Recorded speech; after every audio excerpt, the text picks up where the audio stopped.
everyone, my name is Christopher Boss, SVD. I'm here now in Marsfield. After the heavy academic study, now I'm here in Marsfield for the winter break program. We have many pastoral workshops here and we learn many things. So I would like to invite you guys to join me and explore what we have learned.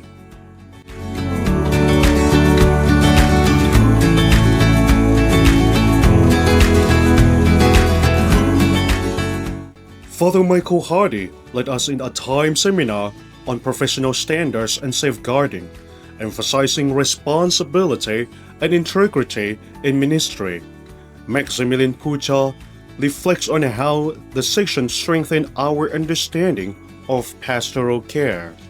Well, here in the Australia province, we emphasize the importance of safeguarding training from the very earliest days of formation right up to ordination of the candidate and beyond when they enter into ministry. And it is the work of the Safeguarding Office to promote recent developments in safeguarding and to bring these understandings to our students in formation at DMC. But not only at DMC, because everyone in our province receives safeguarding training regularly through regular face-to-face sessions, bulletins, and Zoom sessions. So we firmly believe that this effort towards safeguarding makes for a safer church for everyone. I joined a safeguarding training workshop program through the talk by Father Michael Hardy, SVD, and I found that it's very important and useful for me as a seminarian now, and then for my future mission as SVD member. And I think that it drives my awareness of what's happening now and then what I can do and I should do for safety for everyone.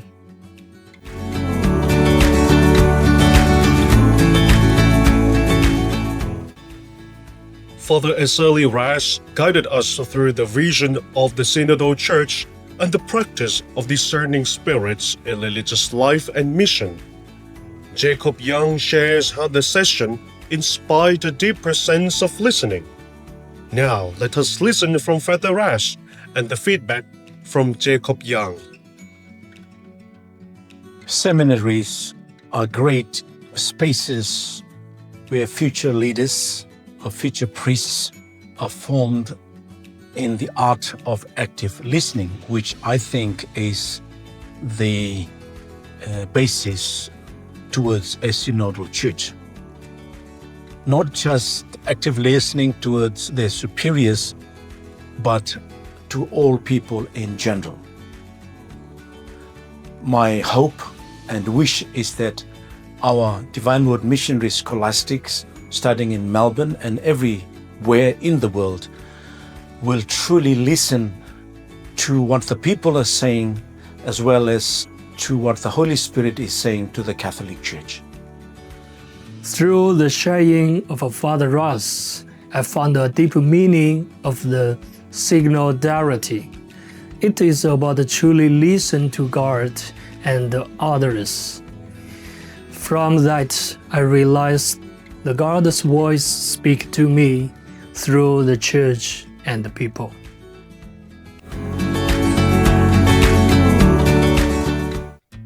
Sonia led an engaging workshop connecting theology with real-world community action. She challenged us to move from faith to practice. Gusti Singha reflects on how the seminar encouraged a practical approach to mission. Let us listen from Sonia and feedback from Gusti Singha. Sonia Krivacic, it's great to be back with the seminarians at Dorosh Maru College. with follow-up to the masterclass on religion and development. This topic is really important. We as faith actors and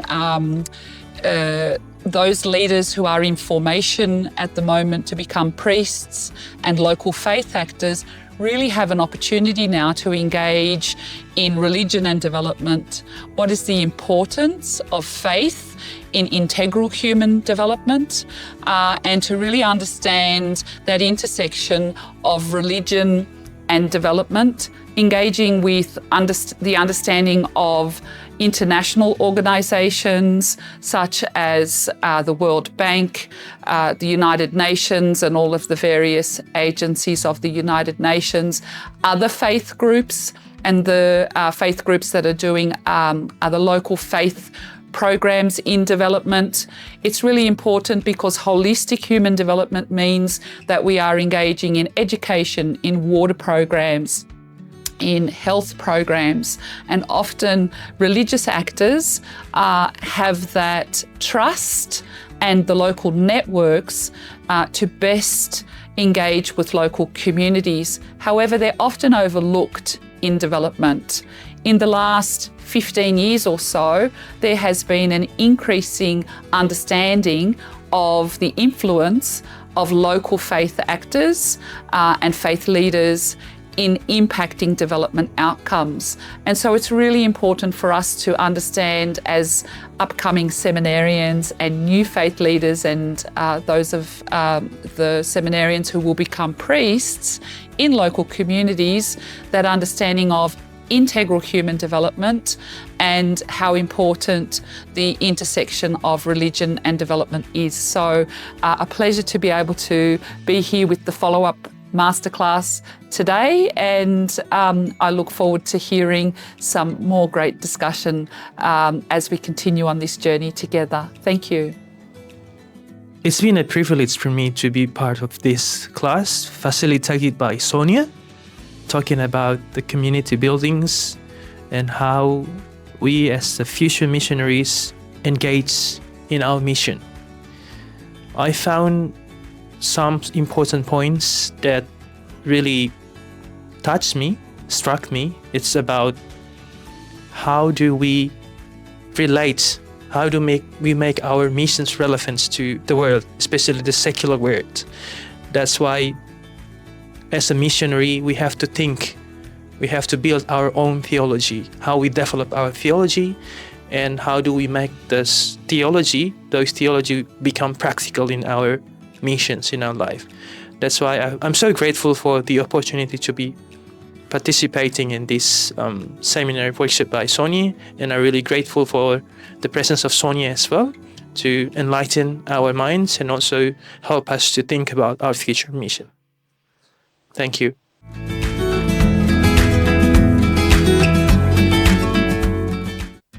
Father Bilbert took us on a journey through the history, challenges, and contributions of the SVD in Australia. Luong Kok Tran shares how learning from the past empowers us to carry the mission forward with renewed courage and hope. Let us listen from Father Bilbert with feedback from Luong. The Australia province of the SVD began in the year 1900. At that time, the SVDs came here to the city of Sydney in order to set up a base that would enable the missionaries in Papua New Guinea to receive help from here. So we were initially, at the beginning, a place to support the mission. Actually, it was in German New Guinea. But then gradually over the years, over the next 125 years, the Australia province has grown and changed. And now it is a big province. We have 92 members working and living in Australia, New Zealand, Thailand, Myanmar, and also in Laos. We work in Australia in in particularly among the Aboriginal people in the Northern Territory and in Queensland and Western Australia. But we also have other activities, including our formation program, which is in Melbourne. In Melbourne, we have a small international community of men who have come from many different countries to study theology at Yarra Theological Union in Box Hill in Melbourne. And so this is an important part of our mission too. And we also, at this moment in Sydney, we have our administrative headquarters and also retirement place for a number of our senior members. The Australia province has men coming from 26 different nationalities, making us the most diverse province in the SVD world. And this is something to be proud of. The confreres all live in international communities, some small, some big, but we try to be as international as possible. At the moment, we have our training program, which is in Box Hill in Melbourne, as I mentioned before. It takes place at our college, which is called Dorish Maru College. Dorish Maru was a ship that was in the Second World War that was carrying SVDs and SSPS and some other missionaries from northern New Guinea to Hollandia, which was then Dutch New Guinea. It was a Japanese ship, but it was the American Air Force thought that it was all enemy, and they shot the people who were on the ship, and several hundred missionaries were killed on the ship as they were sailing along the north of New Guinea. But we decided to name our college in Melbourne a Dorish Maru College as a way of honouring those men and women, the missionaries, men and women who had gone before us and who had died in the Second World War. And so that is our place in Melbourne, and we are going forward. We are the Divine Word Missionaries is a growing congregation, and we are very happy to be a part of that growth. Thank you. By hearing about the history of the Australian province of the Society of Divine Word from Father Bill, I have gained a deeper understanding of its development and its mission. Learning about how the province started, grew, and served over time, it was very inspiring. I was especially moved by the dedication and hard work of those who come before me.